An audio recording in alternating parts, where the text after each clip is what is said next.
What's going on? YouTube, listen up, young elder gang. This is Shalonda Lewis at you with another banger. Please make sure you like, subscribe, and share this video, fam. I hope this video get at least 100,000 likes in this video. You will find history definitions, scripture information, and best of all, what we Americans have been deprived of from the beginning. The truth, keep in mind, this content used in this video is intended for entertainment, educational and informational purposes only. We will give you the total truth as we best understand it today. Be sure to hit that like button, young elder gang, hit that subscribe button if you're new to the channel, hit that bell, and don't forget to check back with us every day for new content. The year is 1676. Virginia is a land of shadows, not promise. Ancient forests block out the sun, leaving the ground in perpetual twilight. It feels as if something ancient and angry watches from the gloom. The James River wanes through haunted land, its waters hiding secrets beneath ghostly fog. Settlers move like phantoms, faces pale, eyes haunted by unspoken fears. Wolves howl in the distance, echoing the settlers' hunger.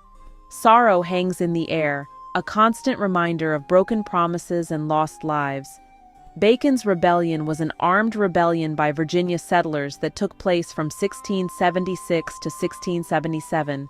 It was led by Nathaniel Bacon against colonial Governor William Berkeley, after Berkeley refused Bacon's request to drive Native American Indians out of Virginia.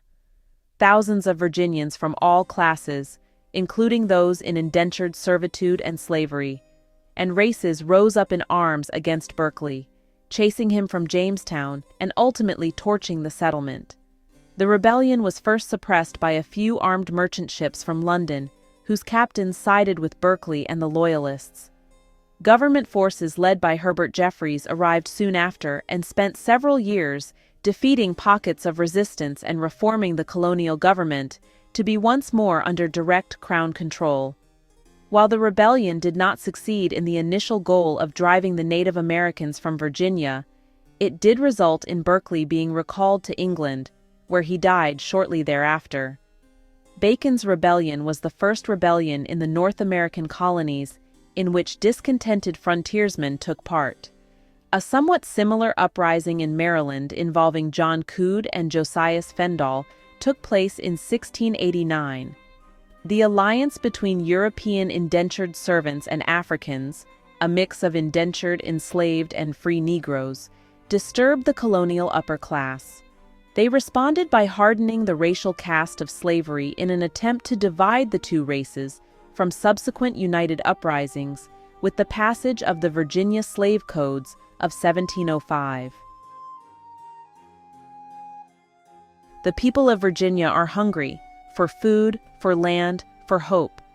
The best soil is owned by the rich. Newcomers and poor farmers are pushed to the wild frontier. Here, the land is stubborn, the work backbreaking, and crops often fail. The endless forests are not empty. They are the ancestral home of native tribes who see the settlers as invaders. The settlers, desperate, see the natives as obstacles to survival.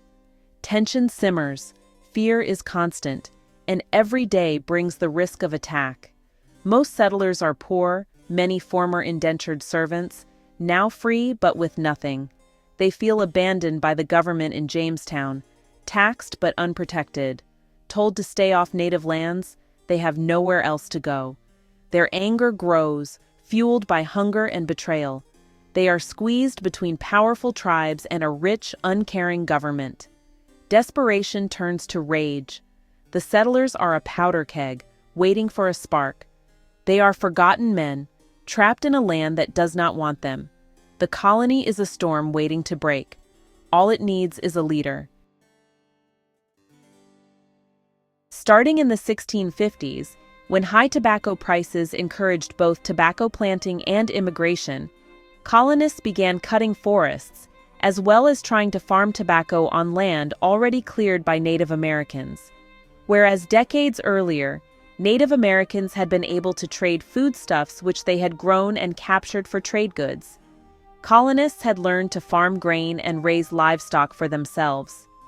Furs, caught and prepared by natives or frontiersmen, became the new primary trade good. Tensions arose because native croplands were not only attractive to the colonists' generally free-roving pigs, which damaged their crops, but easily switched to tobacco. Because colonists' farming methods drained fields of nutrients, both because of erosion and because fertilization was rarely practiced or effective for more than another century, new fields were constantly sought. Furthermore, more emigrants were surviving their indentures, and thus wanted to establish themselves with their new skills as tobacco farmers. In Virginia's northern neck, a relatively undeveloped area in the watersheds of the Rappahannock River and Potomac Rivers, between cleared and farmed land in southeastern Virginia and cleared and farmed land in eastern Maryland. Rather than rent farmland from their former employers, freed indentured servants and other European immigrants began clearing and squatting on land that the Crown had reserved for Native Americans since 1634. However, with the restoration of the English monarchy following the English Civil War, fewer people chose to emigrate from England to flee that internal conflict. Between the First Anglo-Dutch War and the Second Anglo-Dutch War, the Crown adopted Navigation Acts, in particular a new rule that tobacco grown in the colonies could be sold only to English merchants and shipped to England on English ships. Since much colonial tobacco was of low quality and usually sold to Dutch traders or to the continental market, English merchants had an oversupply of tobacco by the mid-1600s, and its price plummeted. Thus, while the Dutch had paid 3 pence per pound for tobacco and a small planter could grow 1,000 pounds in a year, English traders would pay only a half-penny per pound or less. In Jamestown, Governor William Berkeley rules from a grand brick house, far from the frontier's dangers. He is proud, powerful, and surrounded by wealthy friends who control the land, courts, and militia. Berkeley profits from secret trade with native tribes, valuing business over the lives of poor settlers. He dismisses their complaints, raises taxes, and rewards his allies with empty forts. The poor see their money wasted and their pleas ignored. To them, Berkeley is a tyrant, greedy, indifferent, and blind to their suffering. The gap between rich and poor widens, resentment festers. The governor believes he is untouchable, secure in his power, but he does not see the storm gathering outside his walls. Whispers of rebellion grow louder. The people are ready to rise. The castle walls are about to crumble. Meanwhile, Susquehannock peoples from Pennsylvania and northern Maryland had been displaced by the peoples aligned with the Iroquois Confederation and moved south into Maryland, where they were initially welcomed, and Virginia. Secaucus, then known as Chicagoan, Doeg, Patawomack, and Rappahannock natives began moving into the Northern Neck region as they were displaced from Maryland, as well as rapidly settling areas of eastern Virginia, and joined local tribes in defending their land and resources. In June 1666, Governor Berkeley told General Robert Smith of Rappahannock County that Native Americans in the colony's northern part could be destroyed, in order to provide a great terror and example and instruction to all other Indians, and that an expedition against them could be funded by enslaving the women and children and selling them outside the colony.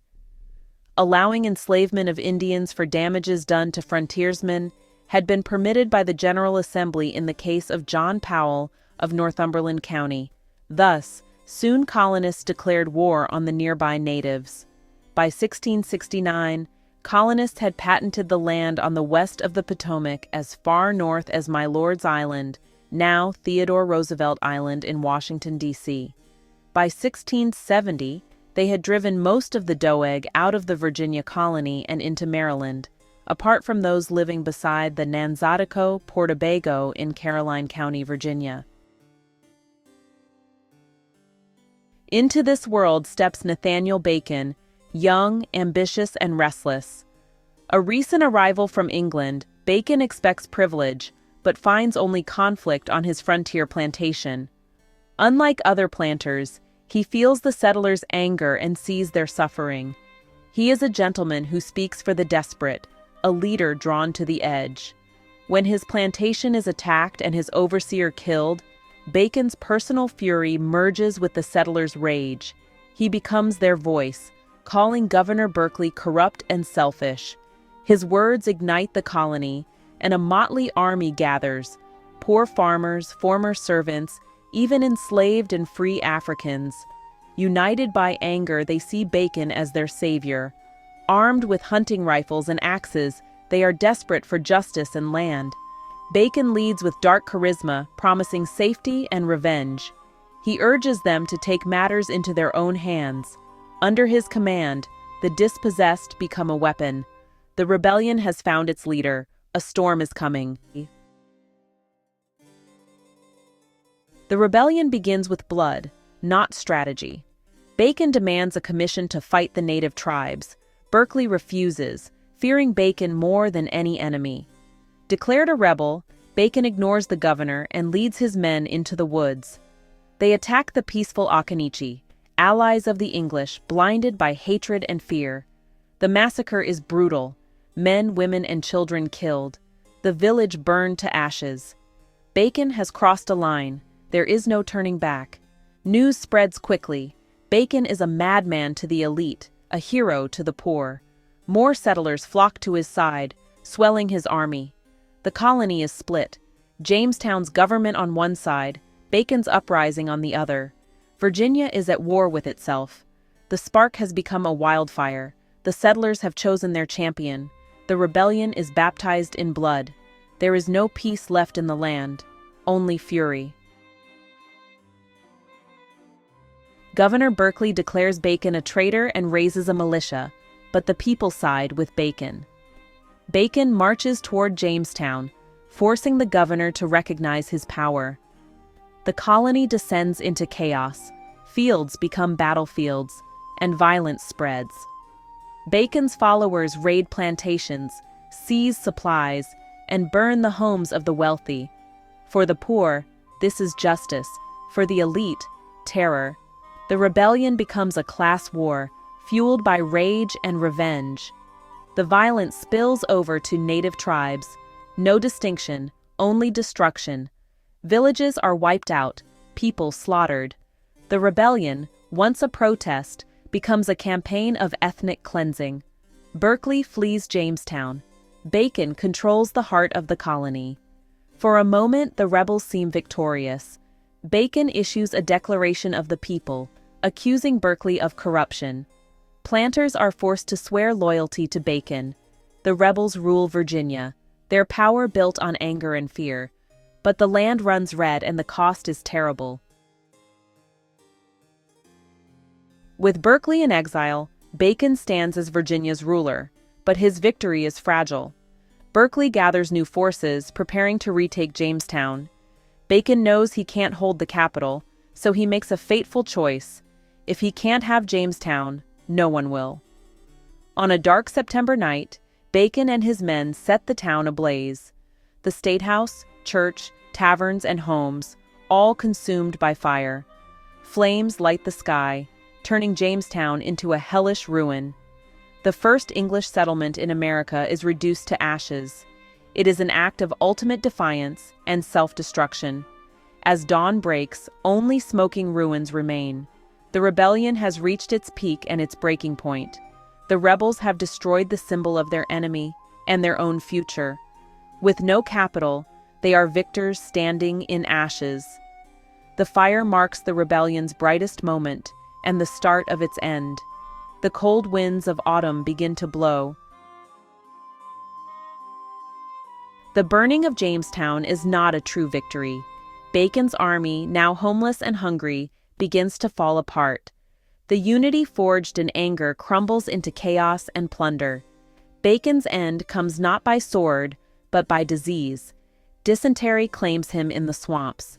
In October 1676, the rebel leader dies, hidden and weak. His followers bury him in secret, fearing Berkeley's revenge. With Bacon gone, the rebellion collapses. The alliance of poor farmers, servants, and slaves dissolves. Berkeley returns, determined to crush the rebels. Swift trials and executions follow. Over 20 leaders hanged, families ruined. The gallows become a grim symbol of Berkeley's wrath. The dream of a new Virginia dies with Bacon. The shadows over Jamestown only grow darker. The price of rebellion is paid in blood and fear. The rebellion is over, but its ghost haunts Virginia. The ruling class, terrified by the unity of poor black and white, vows to divide them forever. New laws are passed, slave codes that separate white servants from black slaves. Poor whites are given small privileges, raised just above the enslaved. Slavery becomes permanent, inherited, and defined by race. The line between black and white is drawn deep and cruel. The alliance of the poor is broken. Racism becomes the tool of the elite. The dark mood of 1676 never leaves. The ruins of Jamestown stand as a monument to a rebellion that failed, but changed history. Virginia's land remains haunted, not by ghosts, but by the legacy of division and exploitation.